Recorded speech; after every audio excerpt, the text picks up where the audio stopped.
Hey y'all, this is Jessica with Bless Your Heart. Let's do a 3-way split tumbler today.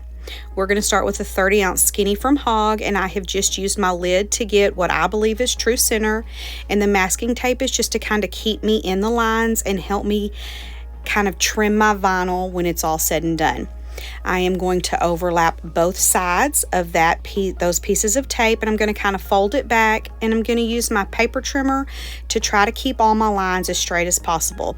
We all know they're not going to end up that way, but we're going to do some vinyl striping and it'll camouflage a lot of it.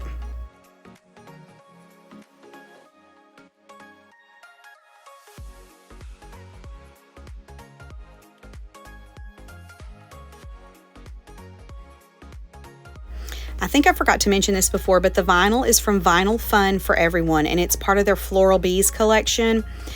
I'm going to have overlap side to side and on the top and the bottom. It's going to overfit, but in my opinion, that just kind of helps you get what you're going to think is a crispy edge. Sometimes that works out for me, sometimes it doesn't, but we're going to use some vinyl striping, so I'm going to use the hinge method, and I'm going to cut this little piece off and then put it back and wrap the cup around, because we all have to do this like 87 times to make sure that it fits right. And I'm going to use my big felt edge squeegee to get it on. Now, I have tried to use my fingers in the past to kind of just start in the middle and press it out and hope for the best with the bubbles, but I'm going to leave that to the professionals that really know how to get that done, because I am not one of them.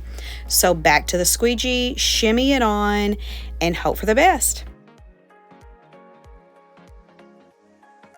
Can we all take a minute to appreciate the fresh blade going on here?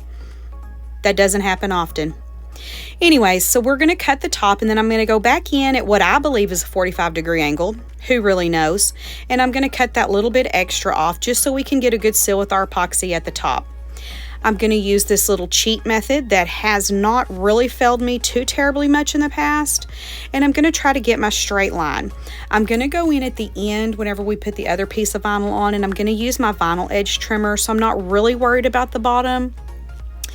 But as we get this cut and we pull that piece of tape up, we're going to see how flawed my thinking is with the straight line. But again, we can camouflage a whole lot when we need to.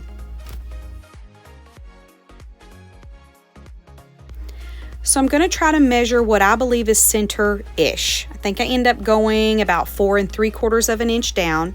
I'm going to use my Sharpie and just put a little dot, like I said, where I believe my center is going to be.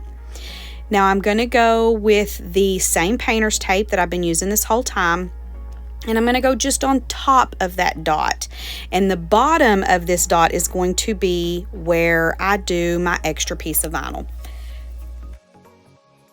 Once I get that tape laid, I am going to go and measure from the bottom of my cup to the top of the tape on both sides and just kind of make sure that it's balanced. So this is the bottom piece of vinyl I'm going to use, and I am going to go on overlap on the sides, and I'm going to overlap on the bottom and the top again just a little bit, but I'm going to use the same method I used before, where I get to where I want it to be, and I'm going to crease ever so slightly, and I'm going to use my paper cutter to cut my little block here.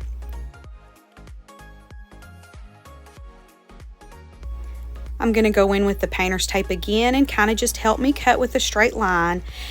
And I'm going to get the painter's tape on both sides of the vinyl, and that same piece is still there from when I was measuring halfway.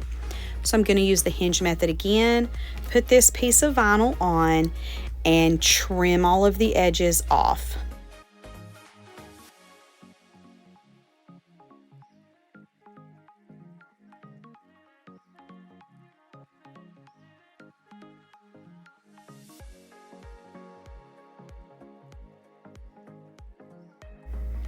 I'm going to go back in with my vinyl edge trimmer here and cut off all that stuff to give us a nice crispy line at the very bottom.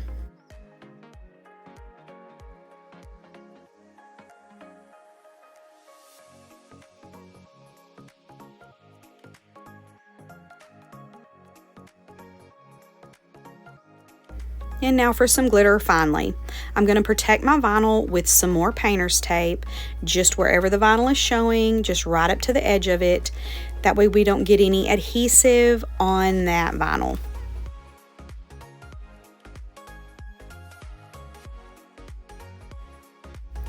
For my adhesive today, I'm going to use Tack It, and I'm just going to get a good healthy coat of this on all of it. I end up using way too much on this coat, so do as I say, not as I do.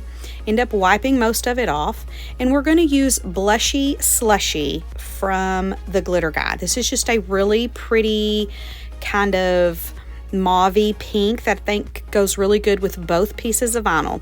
We're going to lay all that down, and then we're going to move on.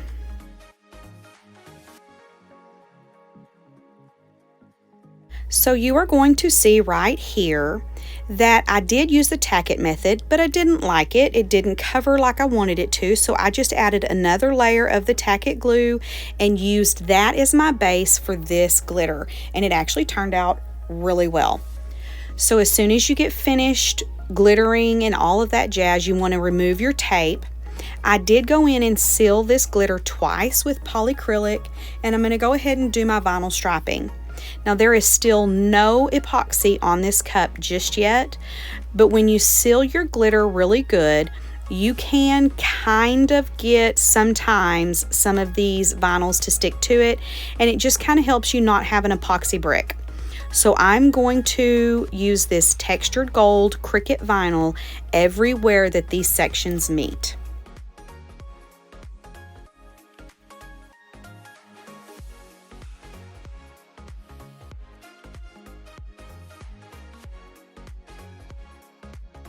Now that I've got all my vinyl striping done, I'm going to go ahead and do one good coat of a fast set epoxy. Now I found this little bee on Creative Fabrica, and I just used it with kind of a metallic gold vinyl, and I'm going to just center it where I think it looks good. I'm going to press it on, and then that is it for this cup, and we are going to epoxy until smooth.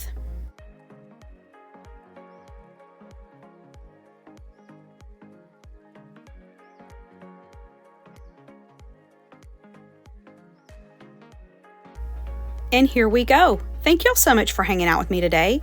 I hope to see you again next time. Bye.